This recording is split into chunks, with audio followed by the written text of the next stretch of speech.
Друзья, сегодня у нас воскресенье, а это значит, что мы с вами подытожим неделю и поговорим обо всем, что обсуждает сообщество Diablo Immortal на таких площадках, как Reddit, Discord, форумы Blizzard. Ну, конечно же, это обновление, которое у нас вышло 29 октября. Это, по-моему, патч 4.2.1. И с выходом обновления, естественно, появились какие-то новые баги, появились новые события и также новые функции в игре, которые и бурно обсуждались в сообществе. Ну и, естественно, это система подбора в PvP, куда же без этого. Это самая обсуждаемая тема. Разработчики из кожи вон лезут, чтобы угодить игрокам, а они все время недовольны. В общем, обо всем этом в сегодняшнем обзоре 10 самых интересных тем за последнюю неделю, по мнению DI Tools. Друзья, и с вами Вас2232, и на этом канале я делаю обзоры по игре Diablo Immortal. Если вы еще не подписаны на меня, то самое время подписаться. Также эти темы и еще много других я публикую на своем телеграм-канале DI Tools по Diablo Immortal. Обязательно подпишитесь, если еще не подписаны, потому что там я разыгрываю усиленный боевой пропуск коллекционера, и у нас осталось буквально 30 подписчиков, чтобы разыграть, наконец, этот несчастный боевой пропуск. Ну и, конечно же, я оставлю тайм-коды в описании к этому ролику, чтобы вы быстро могли перейти к интересующей вас теме. Поэтому, друзья, устраивайтесь поудобней и всем приятного просмотра. И первая тема, о которой я хочу рассказать, это можно ли играть в Diablo Immortal без доната. Вечная тема. Короче, один из новичков задался риторическим вопросом: способен ли игрок без вложений хоть как-то конкурировать с китами в Diablo Immortal? Ну и мой сразу ответ: с китами, разумеется, нет.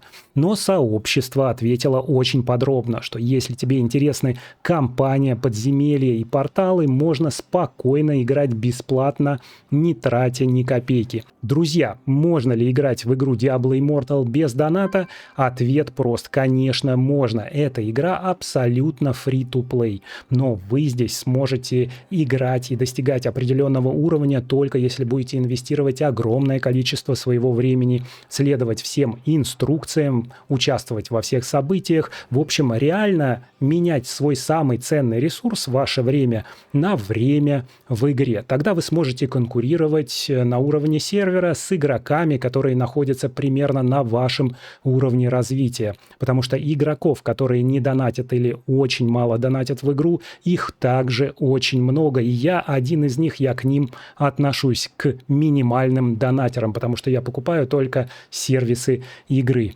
Если ты играешь без доната или с самым минимальным донатом, то, конечно же, нужно сосредоточиться на второстепенных характеристиках, которые вытянут тебя в PvP.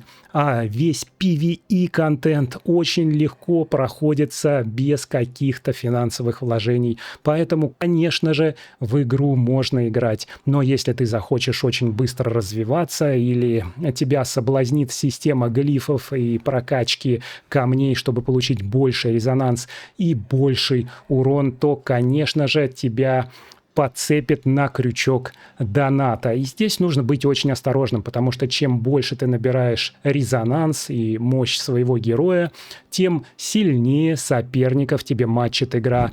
Так она устроена. Ну и, конечно, очень важное событие уходящей недели – это обновление, которое вышло 29 октября, или патч 4.1.2. Я делал очень подробный обзор всех новых функций этого обновления, и если вы его еще не смотрели, то обязательно посмотрите. Я затрагиваю все, что изменилось в игре, кроме, конечно же, Битвы миров, ради которого и вышло это обновление. Конечно, Битва миров – это PvP-событие, которое предназначено в первую очередь для очень сильных игроков, а очень сильные игроки у нас скиты – это мега-донатеры, которые прокачивают своего персонажа до 10 тысяч плюс резонанса и тратят огромное количество денег на прокачку своих героев. Тем не менее, в этой битве миров можно участвовать и слабеньким игрокам, и на стадии отбора можно получить немножко ресурсов в качестве наград. Но также в этом этом обновлении у нас новые амальгамные умения фамильяров, появились новый фантомный рынок, новые сущности для уровня сложности Пекла 9. Также у нас появилась новая функция благословения легенды, которую мы активно обсуждали в телеграм-канале DI Tools, и ее обсуждают игроки на Reddit, на форуме, потому что не понимают, все-таки повышенный дроп или он не повышенный, многие что-то заметили, но я лично, активировав ее, ничего не заметил. Вы видите этот значок сейчас у меня на экране, что у меня осталось 11 минут на сегодня. Я, честно, каждый час бегаю и не заметил никаких улучшений. Ну и, естественно, у нас еще разработчики подкрутили поле боя, добавили там голосовалку, ну и продлили нам благословенного охотника, за что им огромное спасибо. Ну а следующая тема – это игрок, который поднял очень острую тему усталости от игры Diablo Immortal. На Reddit один из ветеранов опубликовал эмоциональный пост. Он уже второй раз бросает игру, объясняя, что она высасывает слишком много времени. По его словам, даже мобильная игра не должна требовать по 40-60 минут в день только на рутину, иначе это уже не развлечение, а работа. И, друзья, с этим игроком нельзя не согласиться, потому что действительно для тех игроков, которые играют больше года, как и я играю примерно 2 года, все эти ежедневные задания, которые ты должен сделать, 3 подземелья, Terror Rift, чтобы заполнить свой ежедневный кап по самоцветам, сбегать в святилище, это все занимает время, и это однообразные задачи, от которых ты просто-напросто устаешь. И мы все с вами ждем понедельника, когда сбросятся капы, чтобы заново в понедельник, вторник все их закрыть, а потом у тебя ежедневная рутина. Многие игроки советуют сосредоточиться на дополнительных событиях, но, если честно, я рекомендую, друзья, делать небольшой перерыв. Хотя бы играть через день, потому что ты все равно не отстанешь. И есть это вот неприятное чувство фома. По-английски это называется fear of missing out, когда ты упускаешь какую-то возможность. И она как раз и работает здесь, друзья. Ты не дособерешь там пару камешков и станешь слабее. Нет, друзья, ничего не изменится. И у меня был такой опыт. Я устал от игры, и где-то в начале этого года я сделал себе перерыв порядка 4 месяцев. И, друзья, этот канал DI Tools как раз и вернул меня в игру. Именно DI Tools и вот этот вот канал по Diablo Immortal держит меня в игре и заставляет проходить всю эту ежедневную рутину. Но, если честно, я действительно получаю удовольствие от этой игры. И даже не прочь слегка задонатить на какие-то сервисы. Напишите в комментариях, вызывает ли у вас усталость от ежедневной рутины игра Diablo Immortal и что вы по этому думаете. Ну и, друзья, следующая тема касается бесплатной зеленки, которую вы можете получить на сайте Blizzard в магазине Diablo Immortal. Для этого, друзья, вам нужно перейти в свою почту, если вы получили такое сообщение, что можно забрать награды подношения странника. Вы заходите на ссылку, которая указана в сообщении, заходите в магазин Diablo Immortal, находите это подношение странника, нажимаете «Получить», и потом вам приходит зеленочка на внутриигровую почту. Маленькая мелочь, но очень приятно. И следующая тема, которую обсуждают игроки, это недовольство новой фантомной рулеткой со скинами. Она называется, по-моему, «Вечные объятия». На Reddit обсуждают новый премиум скин с фантомного рынка, и комьюнити явно не в восторге. Короче, один из игроков саркастически интересуется, сколько теперь Blizzard хотят за этот ультра-премиум скин, а в комментариях уточняет, что вообще-то это стоит примерно $200, плюс 15, если ты покупаешь усиленный боевой пропуск коллекционера, чтобы поддерживать какие-то временные эффекты через эфемерные сокровища. Но игроки жалуются, что качество этой косметики падает. Все чаще повторяются старые модели, только в другой расцветке, а также демонстрируют скриншот, где какие-то элементы из оружия не сочетаются с новым скином. И в комментариях там пишут, что и плащи как-то плохо выглядят, если у тебя есть плащ бессмертных или теней, и все это не идеально сочетается. Здесь, конечно, видна небольшая поверхностность разработчиков, но тем не менее эти скины поддерживают интерес тех игроков, которые до сих пор остаются в Diablo Immortal и готовы тратить на это деньги. Но на самом деле, как мы и говорили ранее, игра сама free-to-play, и с новой системой трансмодификации можно собрать уникальный скинчик, а можно использовать просто скины из боевого пропуска, которые тоже, если честно, такое себе. Что вы думаете по этому поводу и зашла ли вам последняя вот эта фантомная рулетка со скинами, с призраками двумя позади? Напишите, пожалуйста, в комментариях. Ну и, конечно же, с выходом обновления у нас появилась новая функция. Это благословение легенды. Теперь мы на час можем активировать баф, который будет повышать дроп легендарок. Мы сможем получать легендарки либо более высокого качества, либо с теми аффиксами и сущностями, которых у нас нет, либо легендарки для того класса, на который мы впоследствии хотим перейти. И интересно, что как только я 29 числа зашел в игру, я не обнаружил вот эту вот кнопочку, которая символизирует активно или неактивно это благословение. Также этого события не было в разделе событий. Я даже написал пост в телеграм-канале: друзья, где же это событие, как его нахрен активировать? Я написал этот же пост на Reddit, и у него было много апвоутов, потому что многие игроки также столкнулись с такой проблемой, что это событие появилось не сразу. Но, может быть, конечно же, это было связано с тем, что я не до конца или не перезапустил клиент на телефоне, я все это делал с телефона. Тем не менее, это событие появилось, и игроки на Reddit обсуждают, как же лучше фармить эти легендарки с помощью этого события. И очень много комментариев. Кто-то советует включать его во время рейдов и фарма предела бездны. Хотя в пределе бездны я не помню, чтобы там... нет, там действительно с красными боссами падают легендарки. И это, кстати, классный способ, он там хорошо работает. Другие отмечают, что лучше всего он работает при убийстве монстров, включая проклятые башни. И здесь я не могу не согласиться. Действительно, с проклятых башен очень с монстров хорошо падают легендарочки. Также поручения можно проходить и порталы ужаса. Но в порталах ужаса я ни разу не получал легендарку внутри события. Ты получаешь только предмет экипировки, только когда выходишь из портала ужаса, и они тебе приходят на почту, и тебе приходят как бы награды портала ужаса, а также камни, которые ты не успел поднять, но они выпали в составе группы, когда ты бегал там с группой. Это, кстати, друзья, отдельная тема, я обязательно сделаю по этому ролик. Я обновлю свой гайд, как собирать более 1000 обычных самоцветов в месяц, используя стандартные механики игры. Просто бегая 3 ежедневных подземелья и закрывая это все порталом ужаса. Но тема другая. В общем, игроки разбираются, как лучше всего фармить эти легендарки.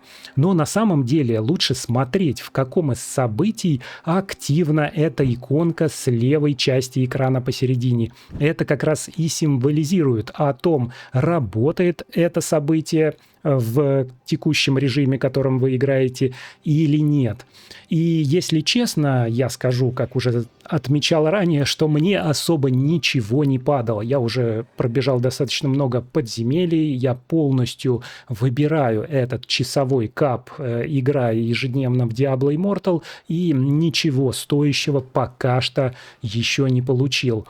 И интересно, кстати, как работает само это событие, что даже если вы не играете, то это время благословения, оно стакается у вас в неделю до 7 часов. Поэтому, если вы играете через день, то у вас будет не час, а 2 часа на благословение, что очень круто. Напишите, пожалуйста, в комментариях, удалось ли вам получить что-то стоящее из этого события. Ну и если удалось, то поздравляю. Ну и, конечно, очень важная тема, которую обсуждают игроки, это переход на новый уровень сложности, потому что мы сейчас находимся на завершающем дне Пекла 8, и уже буквально в понедельник у нас стартует 1100 уровень сервера, и на этой неделе большинство игроков, которые играют на уровне сервера, перешли на 1100 уровень. У меня уже уровень 1103, и я, друзья, делал отдельный ролик по своему переходу на полноценный Пекло 9 после 1100 уровня, в котором я открыл все свои сундучки, накопленные за предыдущий уровень сложности, все таинственные легендарные предметы, а также закрафтил 160 или даже больше осколков. И что из этого получилось, какой мне удалось набрать боевой рейтинг, вы можете посмотреть в этом вот ролике. Если вы его еще не смотрели, то обязательно посмотрите, потому что спойлерить не буду, не все так. А как, узнаете, посмотрев этот ролик. Ну и, конечно же, после обновления игроки начали жаловаться на большое количество багов и проблем в игре.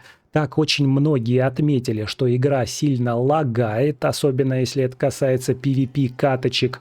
Другой игрок запостил даже пост. И, кстати, это, по-моему, из телеграм-канала у нас в комментариях я увидел, что игрок запостил проблему с шакрамами в поле боя. Охотник на демонов, у которого есть в умениях шакрам, выпускает их, и они заполняют весь экран других игроков, что очень странно. Если честно, я с такой проблемой не сталкивался, но если вы сталкивались, пишите в комментариях. Еще игроки отмечали, что у них возникала проблема с отлечиванием, причем даже когда они выходили из зоны боя. И именно с этой проблемой я сам сталкивался, когда вчера гонял катки PvP. У меня несколько раз, когда я выходил, отлечивался, оно не только сбрасывалось, но еще кнопка постоянно была неактивна. Вот эта кнопочка с бинтиками, bandage, которая называется.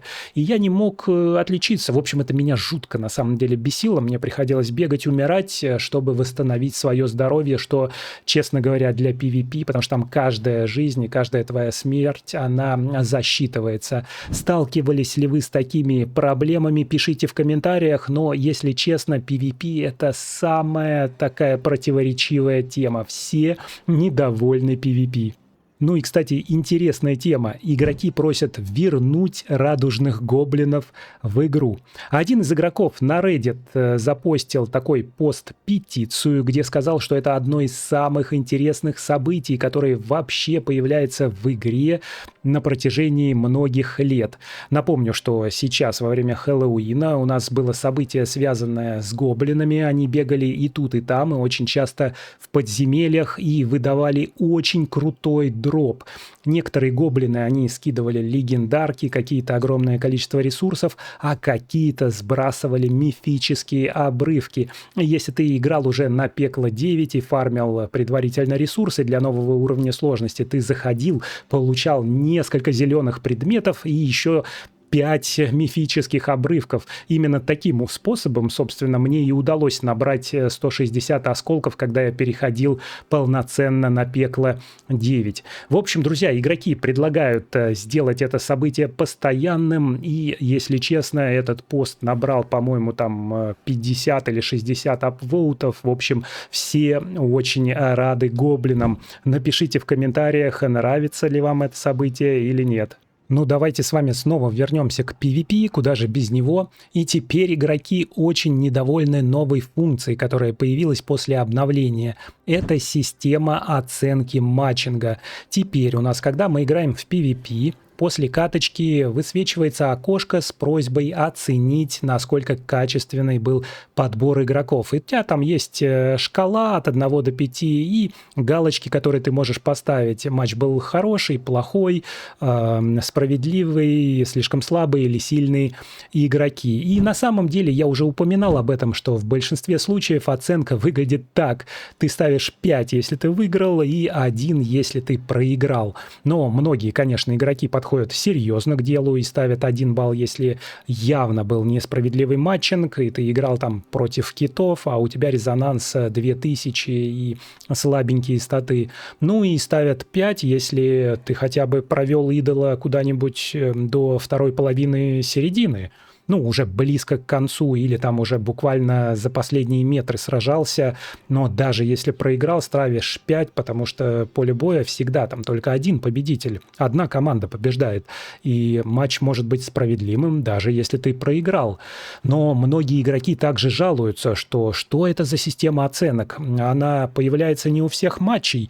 И действительно, я вчера сыграл несколько каточек, и до этого играл еще несколько каточек, и я заметил, что эта система с просьбой оценить матч появляется только после первой катки. И интересно, что там нужно поставить действительно, как ты оцениваешь, потому что на основании этих голосовалок у нас и будут применяться изменения разработчиками. Поэтому я рекомендую всем отнестись серьезно к этому опросу. Но я все же считаю, что эта система не очень доработана, потому что действительно ты будешь ставить единичку, если проиграл, большинство игроков будут так ставить, особенно новичков, или 5, если выиграл. И не знаю, нам будет интересно узнать, например, как разработчики раскроют логи, какие оценки, в общем-то, были после матчинга. А давайте, друзья, быстренько протестируем каточку и посмотрим, насколько у нас хороший матчинг, да? Вот я быстренько нашел уже, и как раз мы заценим, как и работает эта система оценки после катки. Ну и что у нас? Кто-то 1100 уровня, похоже на бота, но мы быстренько посмотрим его характеристики. Вроде у нас все пробуждено, очень даже неплохо, и все по 3. Похож на бота, вероятность крита 3,9. В общем, не все так и ужасно. По-моему, это живые люди, учитывая по статам. И если мы посмотрим на классы, ну, я бы сказал, что довольно разнообразно все. 1, 2, 3 со мной. Охотника на демонов у меня в команде. Внутри охотника на демонов, по-моему, многовато, да? 1 варвар, 2, 3 варвар, да? У наших соперников. Ну, давайте смотреть, как это пойдет.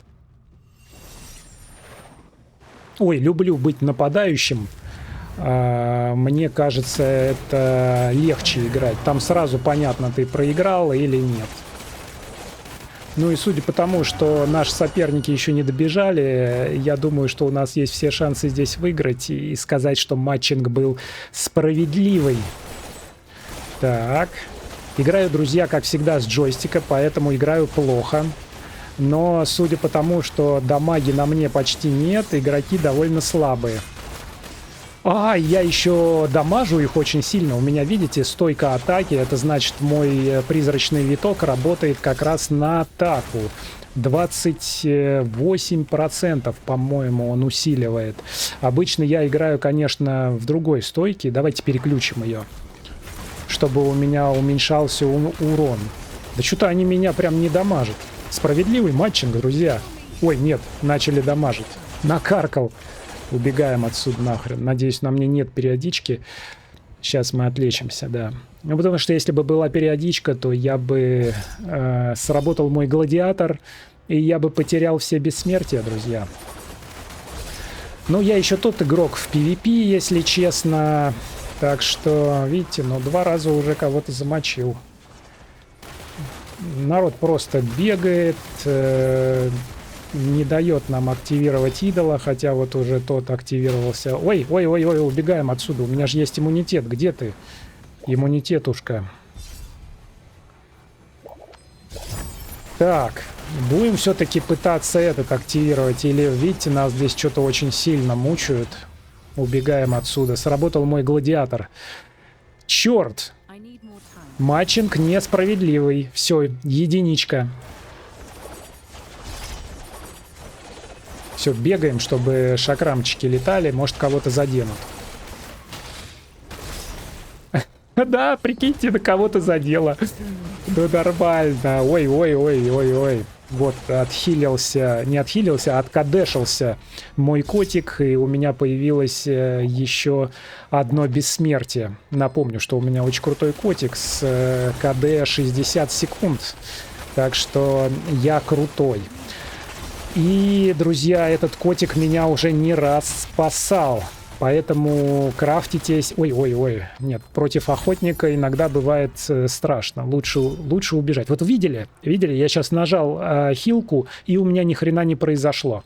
Видимо, на мне какое-то проклятие лежало какого-нибудь игрока. Но давайте по максимуму здесь постоим. И бежим хилиться. На мне кровь, и сейчас... Нет, она меня не добьет. Отлично. Ну, все шансы выиграть. У нас 4 минуты, а мы уже прошли до конца. Кто-то там прыгал вокруг меня, вы видели, да? Но, судя по всему, мой персонаж довольно сильный для этого матчинга. Да, видите, я неплохо их дамажу. Мы потом посмотрим, какие характеристики у игроков других, да, но вроде... Да вот опять отлещивание не работает. Вот об этом как... нет, я понял, почему оно не работало. Потому что там вот этот засранец прыгал, блин, вокруг меня. Давай мы возьмем. Да хотел матом сказать, но не буду.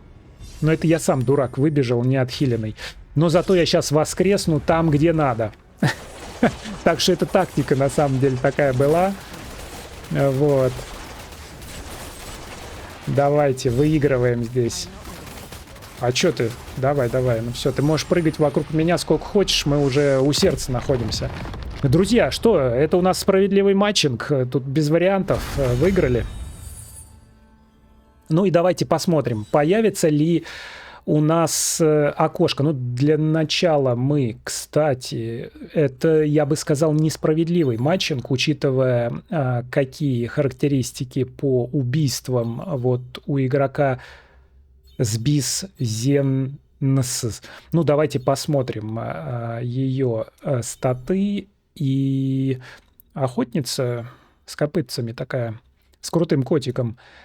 Я думаю, что это несправедливый матчинг, учитывая ее пробивание брони в 6700, если у нее, конечно, не резонанс 1200. Не, у нее резонанс 3000 и очень неплохой.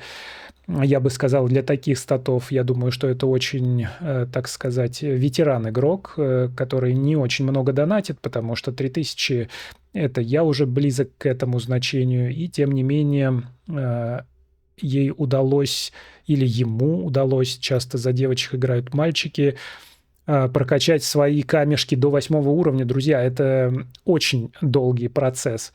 Что, смотрим следующего игрока, и он у нас как раз безголовый. Напишите в комментариях, забрали ли уже этот безголовый скин. Все, хочу его забрать. Никак не заберу. Ну и тут у нас под 5000, как у меня. И давайте посмотрим самого сильного игрока из противоположной команды. И я уже вижу, что один у него предмет с колоссальной машиной не пробужденный, не активировано как бы пробуждение. Я вижу, что он пробужденный по рамке, но значит камень у него какого-нибудь 2 или 3 уровня. И не думаю, что у него большой резонанс из-за этого, 2500. Но тем не менее по статам я вижу, что тоже близок к нашему уровню среднему. Конечно, вот первая охотница на демонов вот это выделялась. Что касается MVP, то этот чувак у нас тоже 4600, 4500 и резонанс 3000. Я бы сказал, что матчинг достаточно справедливый. Но как-то уж мы легко здесь выиграли. Я думаю, что здесь подбор именно классов недостаточно справедливый, потому что у меня 1, 2, 3, 4 охотницы на демонов. Охотника на демонов. Да, ну немного ли? Все-таки охотник — это достаточно дамажный билд, и ускользающий, и прыгающий. не сказал бы, что танковитый, но 19 убийств, 46 убийств против 26. В общем, слишком долгий анализ, друзья. Что вы думаете, справедливый или несправедливый, пишите в комментариях. А мы сейчас посмотрим на будет ли вот это предложение проголосовать за матчинг.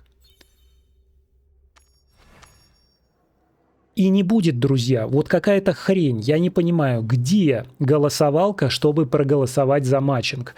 Мы не будем искать, мы на самом деле обижены, пишите в комментариях, обязательно обсудим, как наказать Blizzard. Что вы думаете на самом деле по этому поводу, оставляйте в комментариях, мне очень будет интересно почитать и как на самом деле выглядит матчинг в ваших PvP-катках, если вы играете PvP. Я очень активно играю в PvP и считаю вообще, что каждый блогер, который ведет канал по Diablo Immortal, должен дойти до легенды. И надеюсь, что в этом сезоне я тоже дойду. Но мы, конечно, посмотрим. Я, если буду играть на золоте 5 уже через пару неделек, я обязательно запишу каточки, как я иду до легенды. В общем, друзья, это все новости, которые у нас касались обсуждений в Diablo Immortal за последнюю неделю. Я считаю, что эта рубрика будет очень классным завершением недели. Напишите, пожалуйста, в комментариях, нравится ли вам подобный формат. И если не нравится, то скажите, что можно исправить. Но так, чтобы не упустить ничего интересного, я буду постоянно держать вас в курсе событий с этими еженедельными обзорами, друзья. Поэтому, если это видео вам понравилось, не забудьте ему поставить лайк. Ну а мы с вами увидимся в следующем ролике.